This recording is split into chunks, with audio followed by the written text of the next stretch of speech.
In the last video, I discussed the different approaches to teaching philosophy, and I think each one of those approaches is valuable.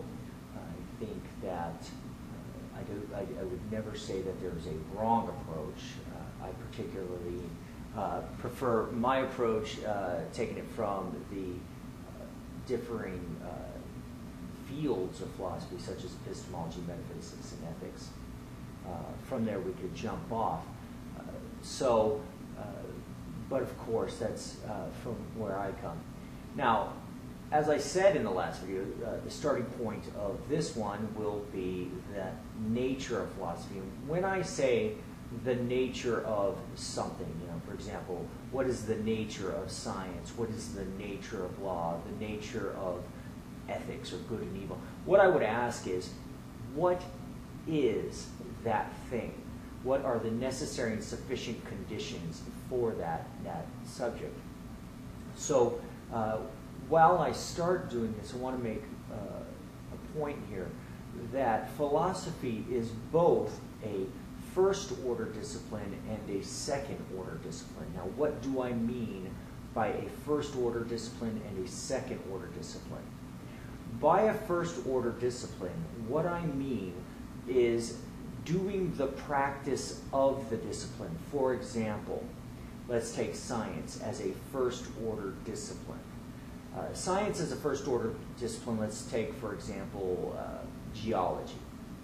In geology, to be practicing the first-order discipline of science, one is doing that job, such as categorizing rocks, making predictions that if, for example, we dig deeper, we will find that there are different types of rocks that are suggesting perhaps they are denser due to the higher pressure from above, perhaps, or that perhaps there are different fossils within each strata, and you go out and you actually do the work of that. You log, you categorize, and you do those things that geologists do. For example, much of what they do also is looking for different oils or gases and talking about plate tectonics and observing these things. It's the actual doing of the discipline. Well, the second order discipline of science, and in fact, is not the actual doing of it. It is asking the questions, what does it mean to be doing it? What is it about this, that which you do, that is sufficient to warrant the title science? It's asking, what are the necessary and sufficient conditions of science? What methods does one have to use or are sufficient to use to call science? What would be the line of demarcation? That is, what is, if it is on this side of the line, what is, we call it science. If it is on this side of the line, we call it non-science or pseudoscience. And in philosophy, we want to ask the question, as a second order discipline, what does it mean to be philosophical? And then you have the first order discipline of actually doing the philosophy, of, say, taking philosophical concepts and applying them to other things. For example, if I was doing philosophy, I would ask the questions about perhaps philosophy of law, and I would apply metaphysical concepts or epistemological concepts and even ethical concepts to the idea of law, and say, what is a good law? Does law exist? Is it natural, or is it merely something we create with language and enforcement? Or can we know such things about law that, would we know what a good law is? So we apply philosophy to things, but then, and that would be the first order discipline of philosophy. Then we also want to understand that when we look at ourselves or our discipline itself, we want to know, what is it about what we do that is philosophy? That's the second order discipline. So what we're going to start with here is the second order discipline of philosophy, and ask the question, what is philosophy? And thus we're kind of turning the lens back on our own discipline here to figure out what makes what we do philosophical as opposed to other things. So what we could start with is the term itself, philosophy. The term philosophy itself is a compound word, philosophia. That is a Greek term. It's made up of two words, phileo, that is love, and sophia, which is wisdom. Now, when we ask the question, about the nature of something, we say, what is X? For example, in this case, we're asking, what is philosophy? And we break it apart, and we say, well, philosophy is the love of wisdom. And so we want to ask the question, so if we're going to be lovers of wisdom, I guess the next question, which we should always ask, is then, what is wisdom? If philosophy is the love of wisdom, then we want to know what is wisdom, that we should love it rather than not.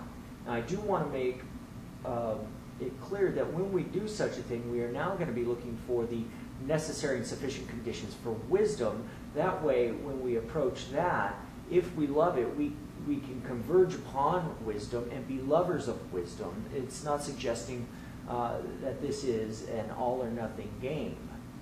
So with that, we want to know what the necessary and sufficient conditions are for wisdom. So, what do we have to wisdom, or what is merely sufficient to have wisdom? Remember, if we have, say, blue is sufficient for color, but it is not necessary. For example, we could have red, right? Murder is sufficient for killing. We would say, we would understand that if somebody is murdered, we could understand sufficiently that they too have been killed. But is killing sufficient for murder? No, well, perhaps you killed an ant or a plant, or perhaps you took an ear of corn and you boiled it just to watch it die, and you ate it. But you would not be called a murderer unless we considered corn somehow to have personal rights in which we are unjustified in taking corn's life. But I don't think that's going to be the case. So while murder is sufficient for killing because it's required of that, but killing is not always necessary for murder. You see, it doesn't hold enough. So we're looking for the necessary and sufficient conditions for wisdom. What is the bar that I need to pass to have this stuff? What do I need? And so this is going to be a difficult question. And as someone who studies this, we're going to ask, we're going to see why I come at philosophy with the approach that I do. That is, from the idea from epistemology, theory of knowledge, metaphysics, the study of the world and things that exist, that is reality in everything that exists, and ethics, what does it mean to be good and evil? And I think it's going to become abundantly clear why I approach the whole subject of wisdom with these three disciplines in mind once we start unraveling what that term entails and what we have to have. So ultimately what ends up happening is I ask my students or people, hey, what does it mean to have wisdom? And they will most likely ask or suggest that what is required is knowledge. Or often people say, well, it's a bunch of people in robes, and they're old and experienced. They say experience a lot. Now that, I would suggest is not the case, though I would suggest one needs to have experience to gain knowledge of some sort, whether that be knowledge of our mental life or knowledge of external things around us through perception. I would suggest, sure, that's fine, but I think it's a little vague. But ultimately what comes down the pipe is people go, oh, you need knowledge. And I ask the question, is knowledge sufficient for wisdom? Are there people out there who have knowledge and are not wise? So it'd be like asking, are there colors out there that are not blue? And people say, well, sure, there's red and all that. And I said, well, are there people with intellect, with knowledge, who are not wise? And of course, people are like, and they don't necessarily know. and then I point out a little something here. I say, well, what about Dr. Evil? You know, a guy, he's a mad scientist, and he's, you know, and he does things, he uses his knowledge in a certain way that we would not recognize as wise. I like historical figures that we say, well, Hitler, a great logistics guy perhaps, could move Jews to concentration camps, could speak wonderfully as a knowledge of how to sway the people into a certain way. But would we ask, was he a wise man? Now, whether or not he's successful, that's a different story. There are many people who lived and died and were never, say, caught in the act of war or some kind of atrocity, who didn't have to pay for that which they did, yet we'd still